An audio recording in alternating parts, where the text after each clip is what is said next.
Manakala debu tanah pula yang suci daripada najis digunakan untuk bertayammum sebagai ganti kepada wuduk dan mandi wajib. Batu ataupun benda kesat yang suci boleh digunakan untuk beristinja di samping penggunaan air. Alat lain yang boleh digunakan untuk beristinja ialah benda-benda kesat seperti tisu, kertas dan daun. Okey, selepas itu kita tengok pula jenis air. Air alat utama untuk bersuci. Namun begitu penggunaan air berbeza mengikut jenis-jenisnya. Jenis-jenis air adalah seperti yang berikut. Ada beberapa jenis air iaitu air mutlak, air mustakmal, air musyammas dan air mutanajjis. Dan setiap daripada jenis air ni ada takrif dia. Iaitu air mutlak. Pengertian kepada air mutlak ialah air yang suci dan boleh digunakan untuk bersuci. Sifat kepada air mutlak ialah air bersih yang belum digunakan untuk mengangkat hadas atau bersuci. Dan selain itu, air yang tidak berubah sama ada bau, warna ataupun rasanya dengan sebab benda asing yang dimasukkan ke dalamnya.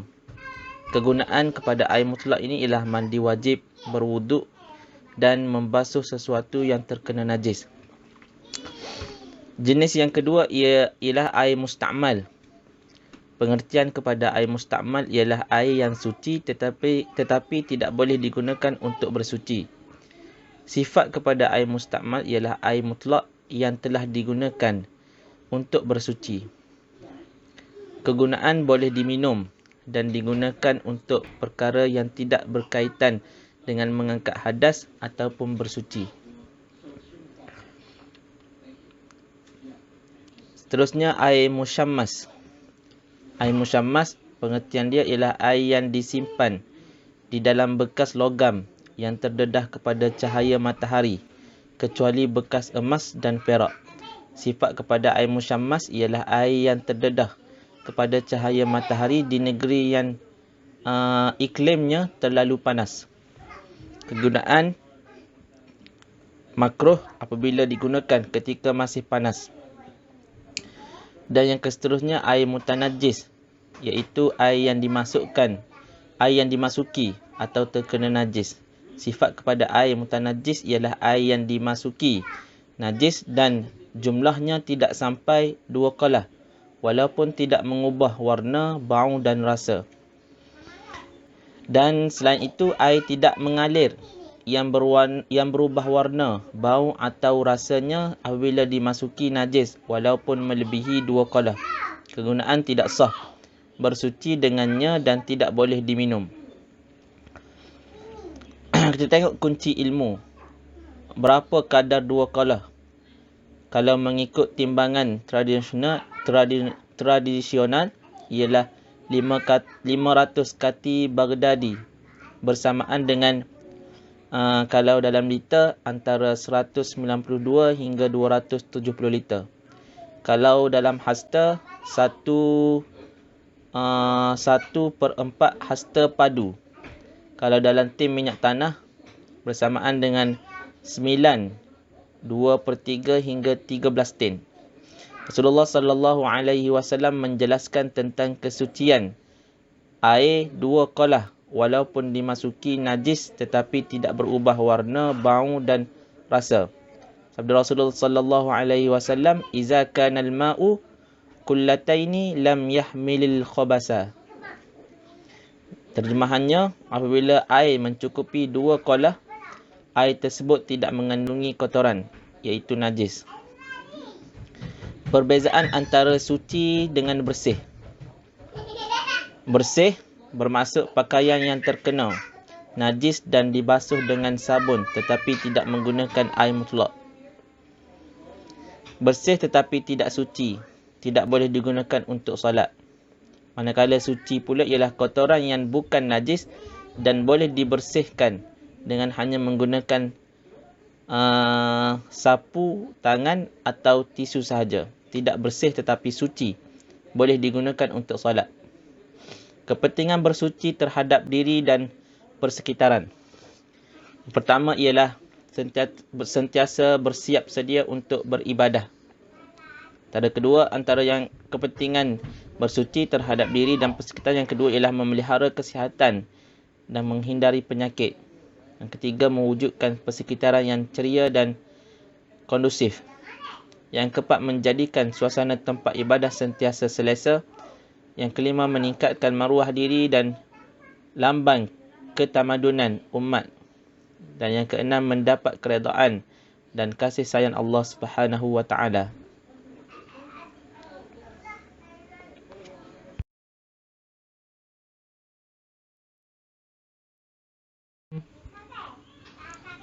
Manakala debu tanah pula yang suci daripada najis digunakan untuk bertayamun sebagai ganti kepada wuduk dan mandi wajib.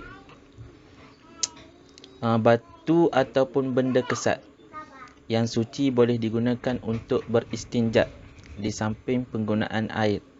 Alat lain yang boleh digunakan untuk beristinja ialah benda-benda kesat seperti tisu, kertas dan daun. Okey, selepas itu kita tengok pula jenis air. Air alat utama untuk bersuci. Namun begitu, penggunaan air berbeza mengikut jenis-jenisnya. Jenis-jenis air adalah seperti yang berikut. Ada beberapa jenis air, iaitu air mutlak, air mustakmal, air musyammas dan air mutanajis. Dan setiap daripada jenis air ni ada takrif dia, iaitu air mutlak. Pengertian kepada air mutlak ialah air yang suci dan boleh digunakan untuk bersuci. Sifat kepada air mutlak ialah air bersih yang belum digunakan untuk mengangkat hadas atau bersuci. Dan selain itu, air yang tidak berubah sama ada bau, warna ataupun rasanya dengan sebab benda asing yang dimasukkan ke dalamnya. Kegunaan kepada air mutlak ini ialah mandi wajib, berwuduk dan membasuh sesuatu yang terkena najis. Jenis yang kedua ialah air mustakmal. Pengertian kepada air mustakmal ialah air yang suci tetapi tidak boleh digunakan untuk bersuci. Sifat kepada air mustakmal ialah air mutlak yang telah digunakan untuk bersuci. Kegunaan boleh diminum dan digunakan untuk perkara yang tidak berkaitan dengan mengangkat hadas ataupun bersuci. Seterusnya, air musyammas. Air musyammas, pengertian dia ialah air yang disimpan di dalam bekas logam yang terdedah kepada cahaya matahari, kecuali bekas emas dan perak. Sifat kepada air musyammas ialah air yang terdedah kepada cahaya matahari di negeri yang iklimnya terlalu panas. Kegunaan makruh apabila digunakan ketika masih panas. Dan yang seterusnya, air mutanajis, iaitu air yang dimasuki atau terkena najis. Sifat kepada air mutanajis ialah air yang dimasuki najis dan jumlahnya tidak sampai 2 qalah, walaupun tidak mengubah warna, bau dan rasa. Dan selain itu, air tidak mengalir yang berubah warna, bau atau rasanya apabila dimasuki najis walaupun melebihi 2 qalah. Kegunaan tidak sah, bersuci dengannya dan tidak boleh diminum. Kita tengok kunci ilmu. Berapa kadar 2 qalah? Kalau mengikut timbangan tradisional ialah 500 kati Baghdadi, bersamaan dengan kalau dalam liter antara 192 hingga 270 liter. Kalau dalam hasta 1/4 hasta padu. Kalau dalam tin minyak tanah bersamaan dengan 9, 2/3 hingga 13 tin. Rasulullah sallallahu alaihi wasallam menjelaskan tentang kesucian air 2 qalah walaupun dimasuki najis tetapi tidak berubah warna, bau dan rasa. Sabda Rasulullah sallallahu alaihi wasallam, "Iza kana al-ma'u kullataini lam yahmilil khabasa. Terjemahannya, apabila air mencukupi 2 kolah, air tersebut tidak mengandungi kotoran, iaitu najis. Perbezaan antara suci dengan bersih. Bersih bermaksud pakaian yang terkena najis dan dibasuh dengan sabun tetapi tidak menggunakan air mutlak. Bersih tetapi tidak suci, tidak boleh digunakan untuk solat. Manakala suci pula ialah kotoran yang bukan najis dan boleh dibersihkan dengan hanya menggunakan sapu tangan atau tisu sahaja. Tidak bersih tetapi suci, boleh digunakan untuk solat. Kepentingan bersuci terhadap diri dan persekitaran. Pertama ialah sentiasa bersiap sedia untuk beribadah. Antara yang kepentingan bersuci terhadap diri dan persekitaran, yang kedua ialah memelihara kesihatan dan menghindari penyakit. Yang ketiga, mewujudkan persekitaran yang ceria dan kondusif. Yang keempat, menjadikan suasana tempat ibadah sentiasa selesa. Yang kelima, meningkatkan maruah diri dan lambang ketamadunan umat. Dan yang keenam, mendapat keredaan dan kasih sayang Allah Subhanahu wa taala.